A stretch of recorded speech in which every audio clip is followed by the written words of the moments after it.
മൗനരാക്കും പുത്തൻ പ്രൊമോയില് നമ്മുടെ ലക്ഷ്മി അമ്മയും നമ്മുടെ കാർത്തികയും കൂടെ പല പ്ലാനുകളും ഇങ്ങനെ ഉണ്ടാക്കുക കേട്ടോ. അപ്പൊ നമ്മുടെ ലക്ഷ്മി പറയുന്നുണ്ട്, അയാൾക്ക് 2 പ്രാവശ്യം അറ്റാക്ക് വന്നതല്ലേ, ഒരു തവണയുടെ അറ്റാക്ക് വന്ന് അങ്ങോട്ട് തീർന്നാൽ മതിയായിരുന്നു, ഈ ഒരു ഷോക്ക് അതിൽ അയാൾക്ക് അറ്റാക്ക് വരുന്ന രീതിയിലായിരിക്കണം എന്നൊക്കെ പറഞ്ഞ് നമ്മുടെ ലക്ഷ്മി ഭയങ്കര പ്ലാനിങ് ആയിട്ട് നമ്മുടെ കാർത്തികയായിട്ട് അയാൾ തകർന്നടിയുന്നത് എനിക്ക് എൻ്റെ കണ്ണുകൊണ്ട് കാണണം, അയാളും അയാളുടെ അമ്മയും, അത് മാത്രമല്ല അയാളുടെ ചുറ്റിനുമുള്ള എല്ലാം തകർന്നടിയണം എന്നൊക്കെ പറഞ്ഞ് നമ്മുടെ ലക്ഷ്മി കൊട്ടക്കലിപ്പിലാട്ടോ.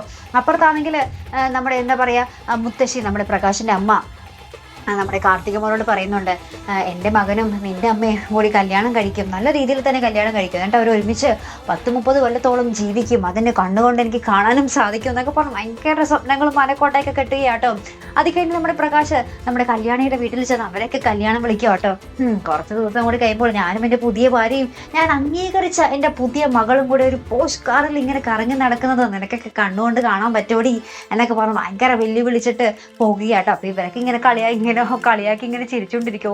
ഇയാൾ എവിടം വരെ പോകാൻ, ഇവർക്ക് കാര്യമൊക്കെ അറിയാലോ, നമ്മുടെ കാർത്തികയുടെ അമ്മയുടെ ലക്ഷ്യമൊക്കെ ഇവർക്ക് അറിയാലോ. അപ്പോൾ ഇവർ ഒരു കോമാളിനെ പോലെയായിട്ട് നമ്മുടെ പ്രകാശിനെയൊക്കെ നോക്കിക്കൊണ്ടിരിക്കുന്നത് ഭയങ്കര പുച്ഛത്തോടു കൂടിയാണ്. പക്ഷെ പ്രകാശ് അതൊന്നും മൈൻഡ് ആക്കുന്നില്ല, ആ ഒരു അഹങ്കാരത്തിന്റെ കൊടുമുടിയിൽ ഇങ്ങനെ നിൽക്കുക. അപ്പോൾ എന്തായാലും നമുക്ക് കണ്ടു തന്നെ അറിയാട്ടോ. അപ്പോൾ ഇതുപോലെ പ്രൊമോ റിവ്യൂസിനും എപ്പിസോഡ് റിവ്യൂസിനും ഒക്കെ നിങ്ങൾ മറക്കാതെ ചാനൽ സബ്സ്ക്രൈബ് ചെയ്യുക. അടുത്തൊരു വീഡിയോ വരുന്നത് വരയ്ക്കും ഗുഡ് ബൈ.